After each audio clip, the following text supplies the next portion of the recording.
exaucement était la prière. Les témoignages de l'évangile sur la prière de Jésus, Dieu fait homme, humilie souvent nos petites vies bourgeoises. Parce que nous disons chrétiens. Mais quand on regarde comment Jésus priait, avec nos petites prières bourgeoises, on voit que c'est trop différent. C'est le jour et la nuit. Qu'est-ce qu'on dit de Jésus? En ce jour-là, Jésus partit pour prier dans la montagne. Et il passa la nuit en prière avec Dieu. Luc 6, 12. Jésus ne se contentait pas de se signer avant de dormir. Jésus ne faisait pas le Notre Père avant de dormir. Ou 3 Ave Maria. Je ne suis pas contre. Mais j'ai dit, en ces jours-là, Jésus partit prier dans la montagne. Et il passa la nuit en prière avec Dieu. Le texte sur Gethsémani parle de la prière personnelle comme une habitude de Jésus. Lisons. Sortant de là, il se dirige selon son habitude vers le mont des Oliviers. Luc 22, 39. Il se dirige selon son habitude. Donc il avait l'habitude d'aller au mont des Oliviers, d'aller à Gethsémani. Il avait l'habitude. Selon son habitude. Demande à ton voisin, est-ce que tu as des habitudes de prière? Demande-lui, tu as des habitudes de prière? On prie, mais on n'a pas les habitudes de prière. Je prie de temps en temps. Aujourd'hui, je vais prier comme ça. Demain, je vais... Est-ce que tu as des habitudes de prière? Lui, il dit, selon son habitude. Jésus priait beaucoup la nuit. Il organisait des veillées de prière personnelles. Veillées de prière personnelles. Nous voulons être exaucés. Mais avons-nous une vie de prière?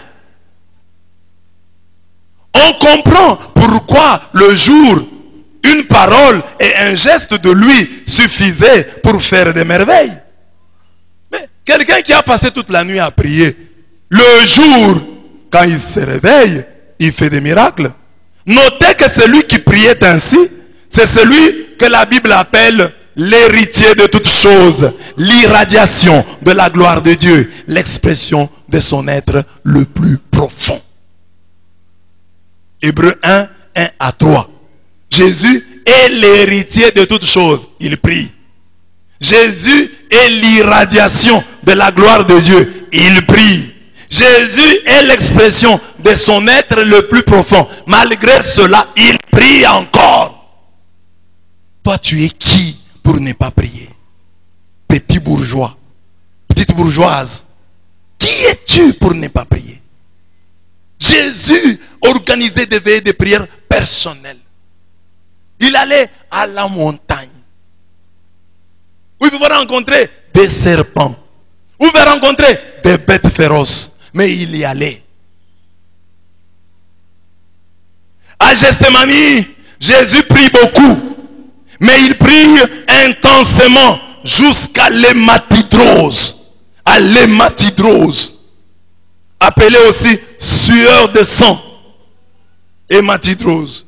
Il transpire. Mais au lieu qu'on ait de la sueur normale, on a la sueur qui ressemble à des gouttes de sang. On dit que c'est un phénomène très rare. Hématidrose. Donc cette nuit-là, Jésus était anxieux, stressé par la perspective de la mort. La mort qui t'a valu le salut. Le Christ a sué. Et toi tu blagues. C'est pour te montrer que Dieu a pris au sérieux ton salut. Cette nuit-là, le pressoir à huile devint un pressoir à sang. C'est ça Gethsémani. On l'a aussi pressé. Mais au lieu que l'huile sorte, c'est le sang qui sortait à Gethsémani. pressoir à huile. C'est ça la signification de Gethsémani. Cette nuit-là, le pressoir à huile devint un pressoir à sang. Christ fut foulé comme le sont les olives pour que l'huile en coule. C'est comme ça qu'on prend les olives, on les foule pour en recueillir le raisin. Alors, Christ aussi a été foulé avant de couler à Golgotha. Il a coulé à Gethsémani. Mais ce ne fut pas des gouttes d'huile qui coulèrent de son front cette nuit-là. Ce fut son sang. Ces textes devraient interpeller les partisans des prières propres d'intellectuels bourgeois. On prie comme ça, on est calme. Jésus priait jusqu'à transpirer. Quel jour tu as transpiré dans la prière? Parce que si Jésus transpire, il avait une grande anxiété. Il était vraiment stressé. Ce n'est pas des conditions dans lesquelles quelqu'un peut bien prier. Mais il a prié. Beaucoup de chrétiens pensent que pour qu'ils puissent bien prier, il faut qu'ils aient le sentiment de la prière. Qu'ils sentent. Non! Il y a des fois où la prière, oui. Tu as envie de prier, tu pries.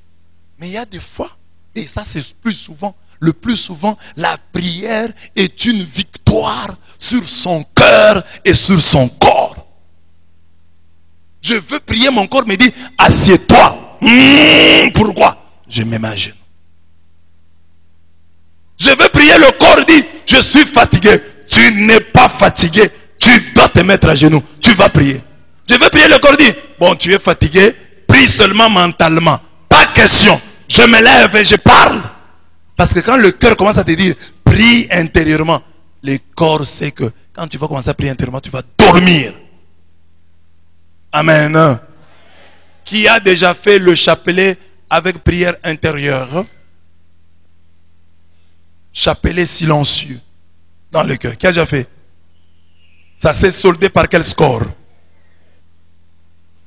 Donc le chapelet aussi, il faut dire le corps ici, si je me mets, il a sommeil, il aura sommeil. Je vous salue Marie, même dans ta chambre. Je vous salue Marie, pleine de grâce, le Seigneur est avec vous. Vous êtes bénie entre toutes les femmes et Jésus, le fruit de vos entrailles, est béni. Sainte Marie, Mère de Dieu, priez pour nous pauvres pécheurs, maintenant et à l'heure de notre mort. Et si tu dis non, je vais faire le chapelet intérieur. Tu as bien commencé. Déjà, tu as sommeil. Au nom du Père et du Fils et du Saint-Esprit.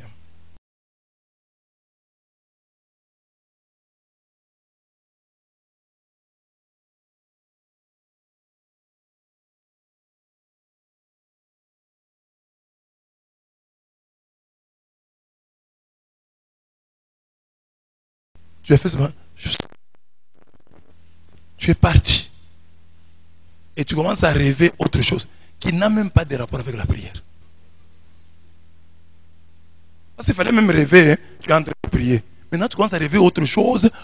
La prière ne sera jamais facile. Parce que le diable, s'il y a des choses qu'il craint, c'est la prière. Il ne te laissera pas prier. Amen. Le deuxième élément dans Gethsémani, c'est l'exaucement à des étapes. Quand Jésus prie, il y a toujours des résultats. À Gethsémani, les cieux se sont ouverts et un ange est descendu pour le réconforter. Luc 22, 42. Quand il priait là, il a été exaucé. Un ange est descendu. C'est ce que dit la Bible. Quand Hébreu dit non, il a été exaucé. Les gens, non, il a été exaucé quand il est ressuscité. Non. Il a été exaucé à Gethsémani. Lorsqu'il fut arrivé dans ce lieu, il dit, priez afin que vous ne tombiez pas en tentation. Puis il s'éloigna à la distance d'environ un jet de pierre. Et s'étant mis à genoux, il pria, disant, Père, si tu voulais éloigner de moi cette coupe, toutefois que ma volonté ne se fasse pas, mais la tienne. Alors un ange lui apparut du ciel pour le fortifier. Il a été exaucé. Hébreu a dit, il a été exaucé. Mais l'exaucement des étapes, il a prié. Un ange est descendu. Un ange est descendu. Un ange lui apparut du ciel pour le fortifier, pour le réconforter. Jésus avait promis que son ministère serait un mouvement de montée et descente angélique. Les cieux vont s'ouvrir, les anges vont monter, les anges vont descendre. Quand nous prions bien, Dieu, même lorsqu'il tient à sa volonté, sait toujours nous accorder la consolation qui peut nous donner du réconfort. Jésus dit non, pas ma volonté mais ta volonté. Dieu dit oui, oui, oui. Ma volonté que tu ailles jusqu'à la mort. Et ainsi tu apprennes l'obéissance. Mais comme tu as bien prié, je ne peux pas te laisser comme ça. Voilà un ange pour te réconforter. Lorsqu'Isaac tarde à venir et que Dieu nous voit stressés, déprimés, le Seigneur nous donne Ismaël. Ça c'est notre Dieu. Il y a toujours une réponse. Soit il t'envoie un ange, soit il t'envoie Ismaël. Lorsque sur le chemin chemin de la croix, la perspective de la résurrection nous paraît lointaine, il met sur notre route et au pied de notre croix Simon des Cyrènes, les femmes de Jérusalem, Marie et Jean. Il sait que la résurrection c'est un peu dans 3 jours. Sur ton chemin de croix, rencontre des mirophores qui vont te donner du réconfort. Réconfort qui va te rendre fort. Mais en attendant la résurrection, tu es encore sur la route du calvaire. Mais Dieu t'a déjà exaucé. J'ai dit l'exaucement a des étapes. C'est pourquoi les chrétiens, c'est notre enseignement, doit être un voyant. Il doit dire, j'ai pris, il y a des choses que je demande, je ne les ai pas encore obtenues. Je suis à quelle étape dans ma prière? Avant que la réponse n'arrive, un ange doit descendre. Oh emae, fungolelanga lola. Oh emae, oh emae. Osako mata. Komata na lola e. Oh yakoyemba. Yakoyemba na ban. Nayoki posa komata. Osako mata. Oh yakomata na lola. Oh yakoyemba. Yakoyemba na ban. Tu demandes le mariage, Dieu ouvre d'abord les cieux. Un ange descend. Tu demandes Isaac, Dieu dit non, non, non, ne sois pas stressé. Voici Ismaël en attendant. Isaac vient. C'est une étape dans l'exaucement. Tu vas ressusciter. Mais sur ton chemin de calvaire, tu rencontres des gens qui t'injurient. Mais il y a aussi Simon des Cyrènes qui t'aide à porter la croix. Tu vois les femmes, tu vois Marie, tu vois Jean. Les autres disciples ont fui. Mais Jean est là, Marie est là. Je ne t'ai pas encore exaucé. Mais l'exaucement a déjà commencé à Gethsémane. À Gethsémane, là, l'exaucement a déjà commencé. Car les cieux se sont ouverts. Un ange est descendu. Il m'a réconforté. Ismaël m'a été donné sur le chemin du calvaire. Simon des Cyrènes est venu m'aider. Sur le chemin du calvaire, Véronique est venue. Les autres femmes sont là. Jean est resté. C'est l'exaucement. C'est une étape dans l'exaucement. Gethsémane, contre toute attente. Non mais à Gethsémane, on n'a pas exaucé Jésus. Jésus, et finalement il est mort. Non, on l'a exaucé. Mais l'exaucement a des étapes. Les cieux se sont ouverts. L'ange est descendu. Je dis aussi dans ta vie, quand tu ouvres l'œil et le bon, tu verras que avant de te donner ce que tu demandes, Dieu a déjà donné, a déjà mis sur ton chemin un ange. Un ange est descendu du ciel.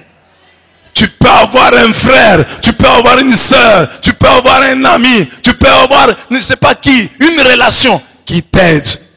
Ce n'est pas ça que tu cherches, mais déjà sur ton chemin, il y a quelqu'un. Dieu a mis sur ta route un ange pour te réconforter. Ce n'est pas ça ta visée, mais quand même, quand même, c'est une étape dans l'exaucement. Jésus est Dieu. Il pouvait se passer du réconfort de l'ange. Mais quand même, les cieux se sont ouverts. L'ange est descendu.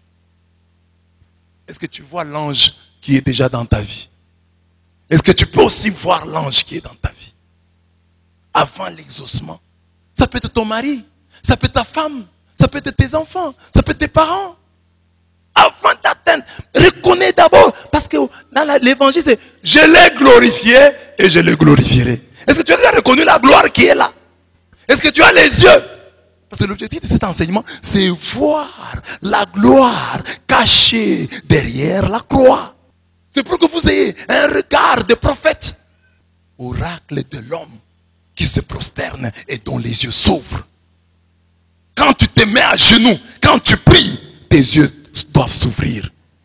C'est lui qui se prosterne, c'est lui qui se met à genoux, doit avoir un autre regard sur les réalités de ce monde. Doit voir les choses autrement. Amen. Dis à ton voisin, si tu pries, tu me regarderas autrement. Tu me verras autrement. C'est le manque de prière qui t'empêche de voir, de reconnaître la valeur de l'ange du réconfort que Dieu a mis sur ton chemin. Amen.